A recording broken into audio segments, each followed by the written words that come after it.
सलातु वस्सलामु अलैका या रसूल अल्लाह व अला आलिका व अस्हाबिका या हबीब अल्लाह। मदीना मुनव्वरा की मुअत्तर फ़िज़ाओं से देखने वाले तमाम नाज़रीन को राव करामत सनागर की जानिब से अस्सलामु अलैकुम व रहमतुल्लाहि व बरकातुहू। नाज़रीन, इस वक्त मैं जिस मकाम पर मौजूद हूँ इसे जबल सलाह कहते हैं और ये वो मकाम है जहाँ पर ग़ज़वा खंदक या ग़ज़वा अहज़ाब पेश आया। और हमारे साथ मौजूद हैं यहाँ पर हर दिल अज़ीज़ शख्सियत मेहताब आलम भाई, सैयद शाह मेहताब आलम। अस्सलाम वालेकुम वरहमतुल्लाहि वबरकातुहू। मेहताब भाई, इस मकाम के बारे में बताएंगे आप नाज़रीन को? जी, ये जो आप सामने मस्जिद देख रहे हैं जी। ये मस्जिद फ़तह भी कहलाती है। प्यारे आका करीम सल्लल्लाहु ताला अलैहि वसल्लम ने यहाँ पर जो है 3 दिन दुआ करी थी और ख़ास तौर पे मंगल और बुध को यहाँ काफ़ी लोग जो है वो भी यहाँ पर आते हैं और दुआएं करते हैं। हज़रत अबू ज़र ग़फ़ारी रज़ी अल्लाह ताला अन्हु वो भी यहाँ आया करते थे और यहाँ पर दुआएं कबूल होती हैं। ग़ज़वा खंदक का ये मकाम है। और जाबिर रज़ी अल्लाह ताला अन्हु भी यहाँ आते थे। जी, हज़रत जाबिर रज़ी अल्लाह ताला अन्हु को जब भी कोई हाजत पेश आती तो यहाँ पर आते, 2 रकात नफिल पढ़ते और दुआ करते तो वो जो है कबूल होती। तो इंशाअल्लाह अज़्ज़ा वजल हम भी आए हैं यहाँ पर, इंशाअल्लाह नफिल भी पढ़े और दुआ भी करेंगे इंशाअल्लाह अज़्ज़ा वजल। अल्लाह अज़्ज़ा वजल आप सब देखने वालों को भी बार बार मक्कतुल मुकर्रमा मदीनतुल मुनव्वरा की बाअदब हाज़िरियाँ नसीब फरमाए। आप तमाम की जो भी नेक जायज़ हाजात तमन्नाएँ हैं उनको पूरा फरमाए अल्लाह पाक, आमीन। जज़ाकल्लाह मेहताब भाई। नाज़रीन, इस जंग के हवाले से कुछ बातें, इसका पस मंज़र में आपको बताता चलूँ कि ग़ज़वा अहद के बाद जाते हुए अबू सुफियान, जो उस वक्त कुफ़ार के सरदार थे और इस्लाम कबूल नहीं किया था, उन्होंने कहा था जाते हुए कि अगले साल बदर के मकाम पर दोबारा जो है मैं चढ़ाई करूँगा, जिसके नतीजे में हुज़ूर पाक सल्लल्लाहु अलैहि वसल्लम ने अगले साल अपने सहाबा कराम के लश्कर के साथ बदर के मकाम पर जमा हुए। चूँकि उस साल मक्के में कहत साली थी तो अबू सुफियान जंग के लिए नहीं आए, वापस लौट गए, जिसकी वजह से उनकी बहुत सुबकी हुई, बहुत बेइज्जती हुई। तो लिहाजा उसके नतीजे में अबू सुफियान ने कुफ़ार को जमा किया और कुछ आसपास के कबाइल को जमा किया, कुछ यहूदी कबाइल को जमा किया और मदीने पे चढ़ाई का फ़ैसला किया, जिसके नतीजे में ये जंग खंदक पेश आई। ये नीचे जो मस्जिद आप देख रहे हैं इसके हवाले से कहा जाता है कि ये मस्जिद सलमान फ़ारसी है और हज़रत सलमान फ़ारसी रज़ियल्लाहु ताला अन्हु का यहाँ पर ख़ैमा था। और जंग खंदक के हवाले से बताता चलूँ कि खंदक खोदने का जो मशवरा था वो हज़रत सलमान फ़ारसी रज़ियल्लाहु ताला अन्हु ने दिया था। चूँकि वो फ़ारस से उनका ताल्लुक़ था और फ़ारस में ये तरीक़ा था जंगों के अंदर खंदक खोदने का। अरब चूँकि इस हुनर से नावाकिफ़ थे, अरब का ये रवाज नहीं था। हज़रत सलमान फ़ारसी रज़ियल्लाहु ताला अन्हु का जहाँ पर ख़ैमा था, ये वो मस्जिद है, ज़ियारत कर लीजिए।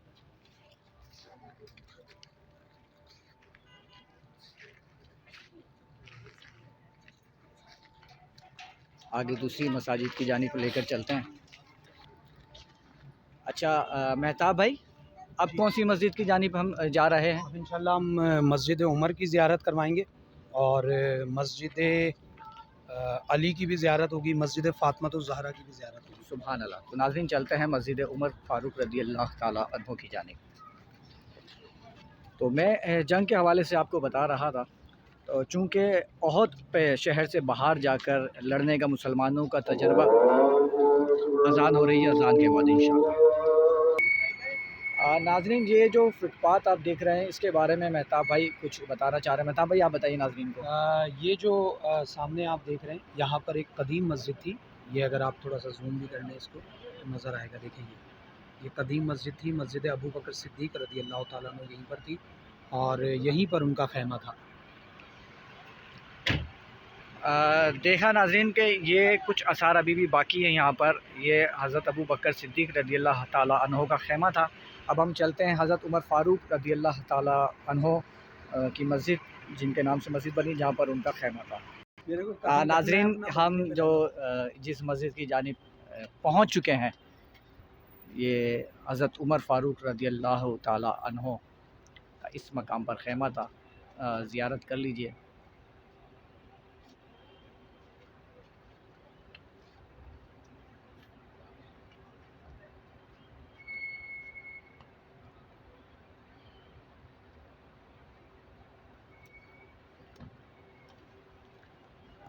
اندر سے میں آپ کو مسجد کی زیارت کرواتا ہوں۔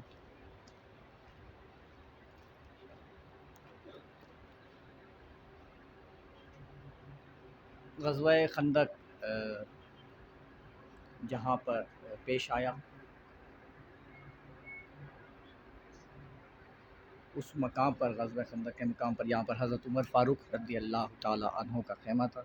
ان کی یاد میں یہاں پر یہ مسجد بنائی گئی ہے۔ اور ناظرین اس کے بعد چلتے ہیں مسجد علی رضی اللہ تعالی عنہ کی جانب۔ ناظرین اس وقت ہم مسجد علی کی جانب رواں دوا ہیں۔ میں آپ کو اس جنگ کے بارے میں بتا رہا تھا کہ ابو سفیان نے یہاں پر چڑھائی کر دی اور 21,000 کا لشکر تھا ابو سفیان کا۔ عرب میں اس سے پہلے اتنا بڑا لشکر جمع کبھی نہیں ہوا تھا جنگ کے لیے، تو ایک بہت بڑا لشکر تھا۔ اور مسلمانوں کی جانب سے میں بتا رہا تھا کہ احد کی جنگ کا نتیجہ کچھ خاص اچھا نہیں رہا تھا، اسی لیے مسلمانوں نے یہ فیصلہ کیا اور حضور پاک صلی اللہ علیہ وسلم نے کہ اس دفعہ مدینہ شہر کے اندر رہتے ہوئے جنگ لڑی جائے، اور مدینہ شہر کے بچوں اور عورتوں کو قلعوں میں بھیج دیا جائے اور ان کی حفاظت کے لیے کچھ مرد مقرر کر دی جائے۔ خندق کھودنے کی تجویز سلمان فارسی رضی اللہ تعالیٰ عنہ نے پیش کی تھی، یہ میں آپ کو بتا چکا ہوں۔ اس خندق کے حوالے سے میں آپ کو بتاؤں کہ اس خندق کی چوڑائی اوسطاً 30 فٹ اور گہرائی 15 سے 30 فٹ تھی۔ 10 صحابہ کرام کو 20 گز لمبی خندق کھودنے کا حکم دیا گیا۔ خود نبی کریم صلی اللہ علیہ وسلم نے معمولی مزدور کی طرح اس خندق کو کھودنے کے لیے کام کیا اور صحابہ کرام کے ساتھ کئی وقت کے فاقے بھی کیے۔ فاقے کے حوالے سے کئی واقعات ہیں، وہ کسی اور ویڈیو میں آپ کو بتاؤں گا۔ مسجد علی، مولا علی کے نام سے جو منسوب ہے، یہاں پر کہتے ہیں کہ شیر خدا مولا علی رضی اللہ تعالی عنہ کا خیمہ تھا۔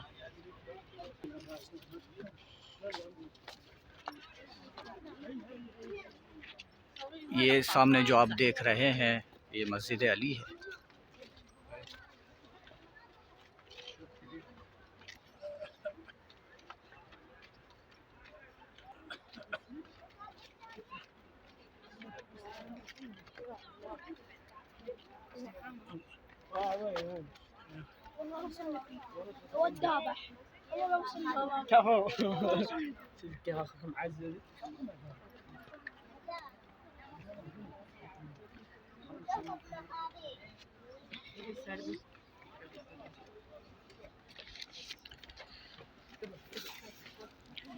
اس کے بعد ہم چلتے ہیں مسجد فاطمۃ الزہرا رضی اللہ تعالی عنہا کی جانب۔ تو ناظرین میں جنگ کے حوالے سے آپ کو بتا رہا تھا۔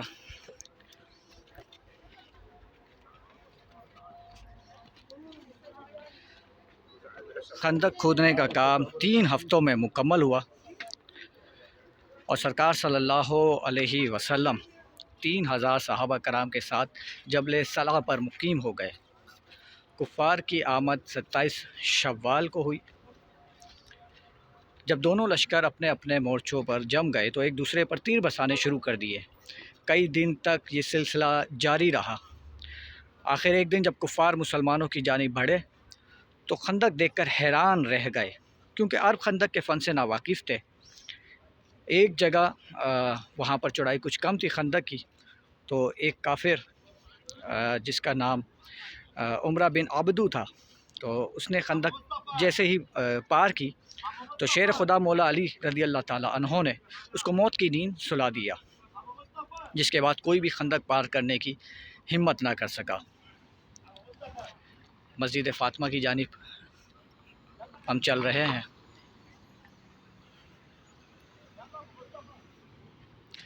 میں آپ کو دکھاؤں اپنے پیچھے، یہ جو یہاں کی سب سے بڑی مسجد بنائی گئی ہے، بہت ہی خوبصورت۔ سعودی حکومت نے یہاں پر 2 مساجد تھی، ایک حضرت عثمان غنی رضی اللہ تعالیٰ عنہ کے نام سے اور ایک اور صحابی کے نام سے ابھی مجھے یاد نہیں آ رہا، تو یہاں پر دونوں مساجد کو ملا کر ایک بڑی عظیم الشان مسجد بنا دی گئی ہے۔ اور جنگ کے حوالے سے میں بتاتا چلوں کہ اس جنگ میں بھی اللہ کی مدد شامل رہی۔ حضور پاک صلی اللہ علیہ وسلم 3 دن تک اللہ تعالیٰ سے دعا کرتے رہے، پیر، منگل اور بدھ کے دن۔ اللہ تعالیٰ نے مسلمانوں کی مدد اس طرح کی کہ ایک دن ایسی تیز آندھی چلی کہ کفار کے سارے خیمے اکھڑ گئے، بڑے بڑے چولہوں پر چڑھی ہوئی دیگیں الٹ گئیں اور خیموں میں آگ لگ گئی۔ پھر سردی اتنی بڑھی کہ کفار کا رہنا مشکل ہو گیا۔ پھر کفار نے واپسی کی راہ لینے میں ہی عافیت سمجھی۔ آندھی طوفان کے بعد صبح ہوئی تو مسلمانوں نے دیکھا کہ میدان خالی تھا۔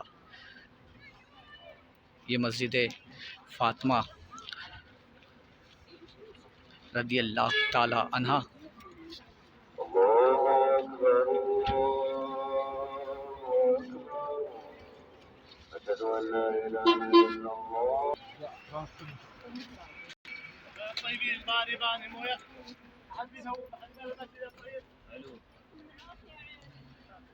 رسول کریم صلی اللہ علیہ وسلم نے ارشاد فرمایا، اب دشمن تم پر